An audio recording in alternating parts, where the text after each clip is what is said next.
নমস্কার, ঘরকন্যা ডায়েরির আরেকটি নতুন পর্বে সকলকে স্বাগত জানাচ্ছি। আজকে সকালবেলা রান্না করার জন্য আমি যে আইটেমগুলো নিয়েছি সেগুলি আপনাদের সাথে শেয়ার করব। তা সকালবেলা আমি গাজরটা ভাজি করব, আর এদিকে নিয়েছি পটল আর করলা আলু, এটাও ভাজি করব। তা প্রথমে গাজরটাকে মাখিয়ে ভেজে নিচ্ছি।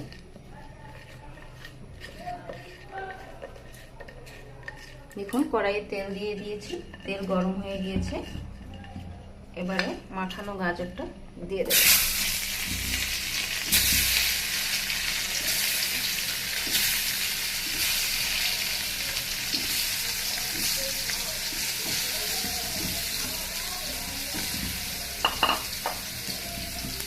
এবার এটাকে ঢাকা দিয়ে দিচ্ছি।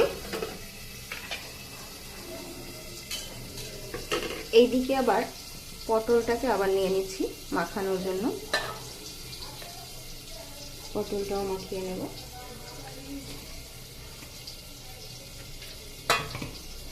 করলাটা সবার শেষে ভাজবো। এখানে করলা আর একটু আলু নিয়েছি।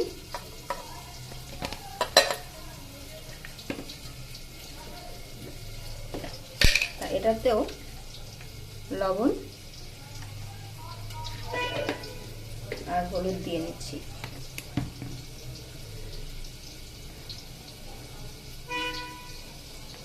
এটাকেও মাখিয়ে নিচ্ছি।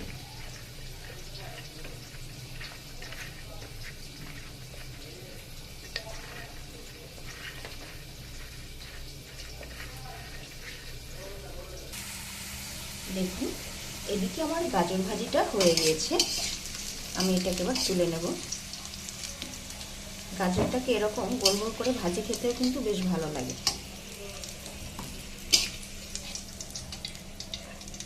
এক একজনের জন্য এক এক রকম ভাজা। এটা হচ্ছে আমার মেয়ের জন্য গাজর ভাজি।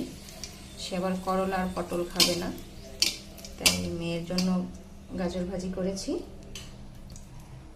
আর এদিকে যে পটলটা মাখিয়ে রেখেছিলাম, এটাকে এবার দিয়ে দেবো।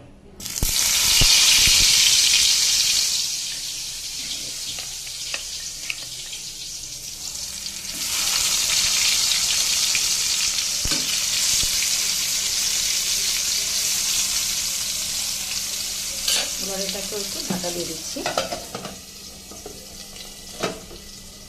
এদিকে আমার গাজর ভাজি হয়ে গিয়েছে। আর এইদিকে মুগ ডাল ভিজিয়ে নিয়েছি রান্না করার জন্য। ডাটা দিয়ে মুগ ডাল রান্না করব আজকে। এটাই রান্না করার। এটাকে ধুয়ে নেব।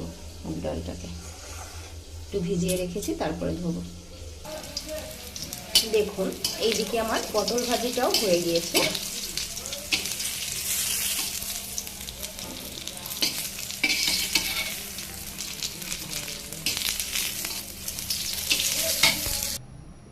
দেখুন, এইদিকে আমি মুগ ডাল নিয়েছি প্রেসার কুকারে ধুয়ে, আর করলা আলুটাকে আমি লবণ আর হলুদ দিয়ে নিয়েছি। এবার মাখিয়ে এটা ভাজি বসিয়ে দেব।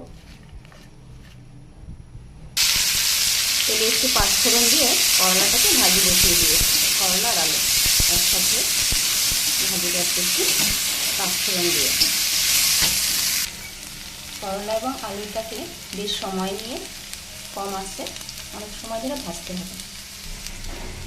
দেখুন, আমার করলা ভাজিটা হয়ে গিয়েছে আর কমে গিয়েছে। কতটা দিয়েছিলাম আর কতটুকু হয়ে গিয়েছে এটা তুলে নেব আবার। আর এদিকে দেখুন, প্রেসার কুকার যে ডাল সিদ্ধ দিয়েছিলাম সেটাকে তুলে রেখে আবার ভাতটা বসিয়ে দিলাম। ভাত যখন বলক এসেছিল তখন তুলে রেখেছিলাম। এখন একটু জাল দিলে ভাত হয়ে যাবে, কম সময় হয়ে যায় ভাত, গ্যাসটা কম যায়। আর এখানে হচ্ছে ডাল রান্না করার জন্য আমি ডাটা নিয়েছি। ডাটাটাকে একটু ভেজে নেব। কড়াইয়ে তেল দিয়েছি। দেখুন, আমার ডাল সিদ্ধ হওয়ার পরে ডালটাকে একটু নেড়ে দিয়ে ডালে লবণ হলুদ আর ডাটাটা দিয়ে দিয়েছি। এবার এটা একটু ফুটলে পরে ফোড়ন দেবো, পাঁচফোড়ন দিয়ে ফোড়ন দেবো। দেখুন, এইদিকে কিন্তু আমার ডাটা দিয়ে ডাল রান্না হয়ে গিয়েছে, মুগ ডাল। আর এখন আবার বাজার থেকে লাল শাক নিয়ে আসলো, তাই লাল শাকটা খাওয়া হবে। তা লাল শাকটা অনেকটাই শক্ত, তার জন্য এটাকে প্রেসার কুকারে একটু সিদ্ধ করে নেব, নাহলে হতে সময় লাগবে। তাই এই যে লাল শাকটা একবার প্রেসার কুকারে দিয়ে দিচ্ছি।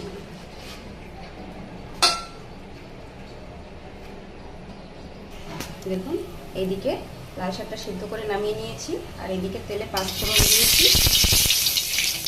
এবার লাল শাকটা দিয়ে দিচ্ছি। অনেক শক্ত ছিল লাল শাক, প্রেসার কুকারে সিদ্ধ করে নিলাম, কম সময়ে রান্নাটা হওয়া যায়। তা আজকে আমার এই রান্নাগুলো কেমন লাগলো অবশ্যই কমেন্ট করে জানাবেন। সকলে ভালো থাকবেন, সকলের জন্য রইল শুভকামনা। আজকে এই পর্যন্ত, নমস্কার।